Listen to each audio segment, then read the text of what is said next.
Digital से तो बचाना चाहिए क्योंकि जितना प्रत्यक्ष होता है, उतना वह अधिक प्रभावी होता है। ये तो मनोविज्ञान का ही नियम है।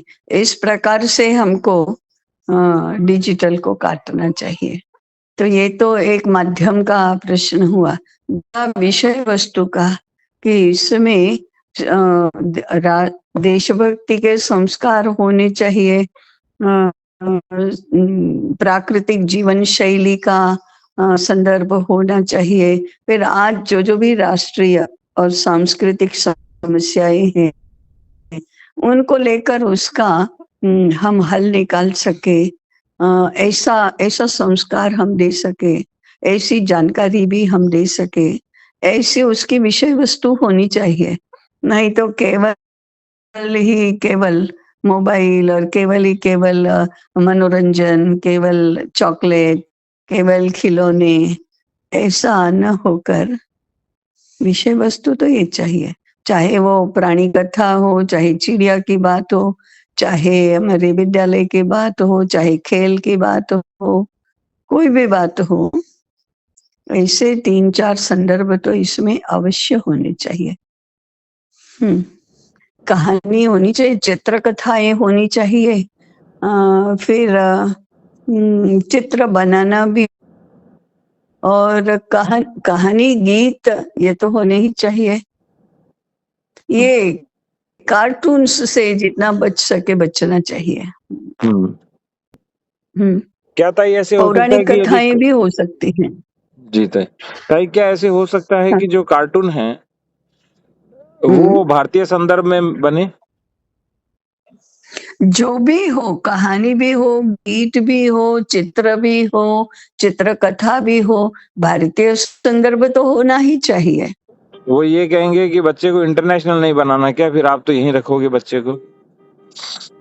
हाँ, यही रखेंगे। भारत ही विश्व को बचाने वाला है, तो भारत में ही रहना चाहिए, भारतीय बनना चाहिए, भारत को बलवान बनाना चाहिए, भारत में रहने के लिए गर्व का, गौरव का अनुभव करना चाहिए। ये तो कोई भी कहे तो ये बातें तो उनको जरूर बतानी चाहिए कि हाँ, हम भारतीय बनना चाहते हैं, क्योंकि भारत ही विश्व को संकटों से बचा सकता है। आने वाले 20 वर्षों में भारत का प्रभाव विश्व के ऊपर दिखाई देना है, तो फिर हमको पहले भारतीय बनना होगा। ये बच्चे जब नई पीढ़ी माने दायित्व लेने वाली पीढ़ी बन जाएगी, तब ये सदी, ये शताब्दी भारत की होगी। इसलिए भारतीय बनने में संकुचितता नहीं है, भारतीय बनने में तो उल्टे गौरव है। विदेशों में जाने में कोई गौरव नहीं है। और अंतरराष्ट्रीय क्या होता है, भारत की एक एक उक्ति देख लो तो वह विश्व कल्याण की वैश्विक संदर्भ वाली ही होती है। ये जो कहते हैं ना कि क्या भारत में ही रखोगे, अंतरराष्ट्रीय नहीं बनाओगे, तो इसका तो उत्तर हमको स्पष्ट रूप से देना ही चाहिए कि भारत जैसा वैश्विक कोई विचार ही नहीं है। दूसरा ताई, ये कहते हैं लोग कि गांवों में शिक्षक नहीं है, एक्सेसिबिलिटी नहीं है, तो डिजिटल के माध्यम से एक्सेसिबिलिटी हो जाएगी, शिक्षक हो जाएंगे। ऐसा तो होगा नहीं, क्योंकि प्रत्यक्ष व्यक्ति का कोई विकल्प नहीं होता। गांवों में शिक्षक नहीं है तो गांवों में शिक्षक होने चाहिए। हमारे यहाँ मनुष्यों की कमी तो है नहीं, फिर क्यों नहीं प्रत्यक्ष जिंदा लोगों को भेजो ना गांवों में। और किस बात के लिए एक्सेसिबिलिटी नहीं होती? कंप्यूटर के लिए, इंटरनेट के लिए। वो ये कहते हैं कि ज्ञान के प्रति, क्योंकि गांव के विद्यालय में 2-3 शिक्षक होते हैं, कई बार एक होता है, कई बार वो पूरे दिन कार्यालय काम करता रहता है। तो उसको बढ़ाओ, शिक्षकों को बढ़ाओ। शिक्षकों के विकल्प के रूप में यंत्रों को मत रखो। 140 करोड़ जनसंख्या वाला देश है, उसमें मनुष्य होने चाहिए सारे कामों के लिए। मनुष्य तो उपलब्ध है, तो पैसा मशीन के पीछे क्यों खर्च करना चाहिए? मनुष्य के पीछे खर्च करो, तो मनुष्य के साथ तो जीवंत संबंध बनेंगे। मशीन तो अंततोगत्वा मशीन ही है, वो जीवंत नहीं है। ये हमारे तर्क तो बहुत प्रभावी ढंग से बताने ही चाहिए, भले ना माने, लेकिन ये तो बताने ही चाहिए कि मेरा मत ऐसा है कि हमारे शास्त्र भी कहते हैं, ये करके बताना चाहिए। और एक ताई जैसे बाल साहित्य में बालक की आयु कितनी मानी जाए, 14 वर्ष या कम? हाँ, बस 12 वर्ष तक तो बाल होता है, फिर वो किशोर होते जाता है। वो तो सरकारी व्याख्या में वो 14 वर्ष तक का मान लिया। तो ठीक है, आप 13, 14, 15 वर्ष की किशोर के आयु को बाल से युवा होने का बीच का जो ट्रांजिशनल पीरियड है वो मानो, लेकिन वास्तव में बाल अवस्था 12 वर्ष तक की होती है। हाँ, 12 के बाद तो 13, 14, 15 तो ताई किशोर में आ जाता है पूरा। किशोर में आ ही जाता है। तो ताई भारत डिजिटल से भागता क्यों है? भारत डिजिटल से भागता नहीं है, डिजिटल को परास्त करना चाहता है। डिजिटल जहाँ उपयोगी है वहां उसका प्रयोग करना चाहिए। बाल आयु में डिजिटल का प्रयोग हानिकारक है।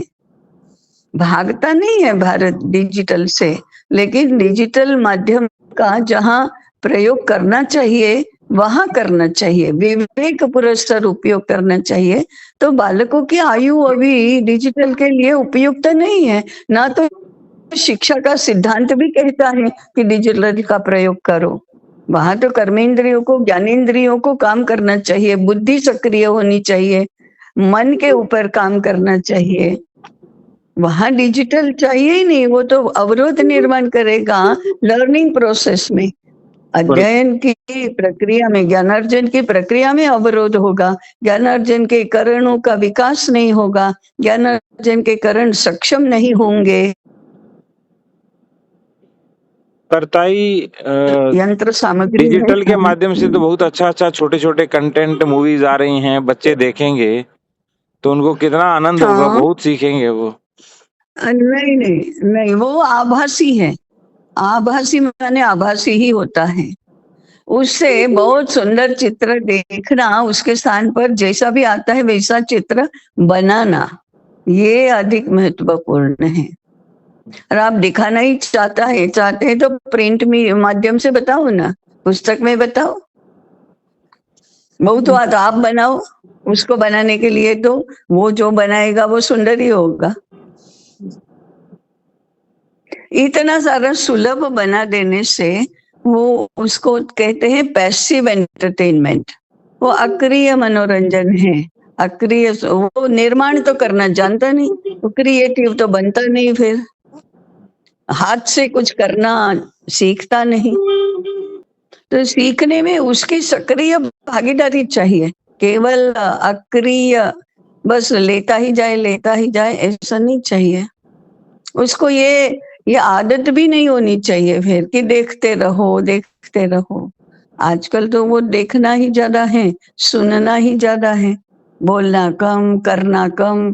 तो कर्मेंद्रियों और ज्ञानेंद्रियों का कोई काम ही नहीं है उसमें, भी उसका महत्व ही नहीं रहता। तो उसके विकास की ये आयु है।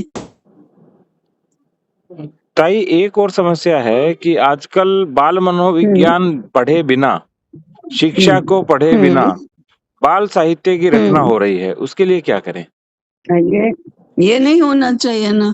बाल साहित्य का सृजन करने वालों को, बालकों को जानना तो चाहिए ना, बाल मनोविज्ञान की जानकारी तो होनी चाहिए, बालकों को जानना चाहिए, तभी तो बाल साहित्य हम सही स्वरूप का बना सकेंगे। जैसे कुछ उदाहरण ताई जिनसे बाल साहित्य रचते समय ध्यान रखें।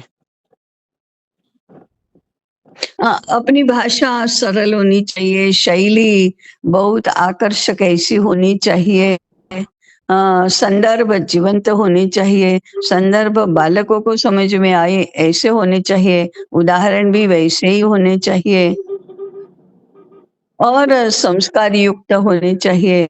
भले ही कितनी भी गहन बातें हो, गहन बातें आनी चाहिए उसमें, परंतु भाषा उसके लिए अटपटी और जटिल नहीं होनी चाहिए। आपने तो देखा है वो हमारे दर्जी काका में विषय कितना गहन है, परंतु भाषा कितनी सरल है। चलो आपने सारा करो।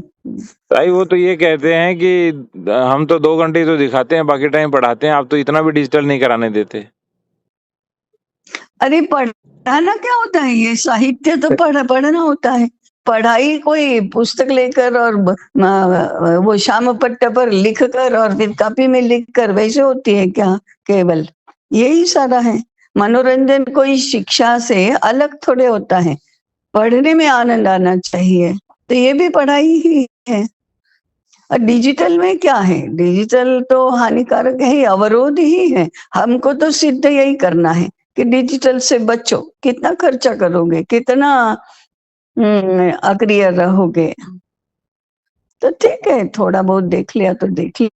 हम डिजिटल को डिनाई नहीं कर सकते ना, इसलिए आप भी नहीं डिनाई कर सकते, क्योंकि सरकार की योजनाएं होती हैं।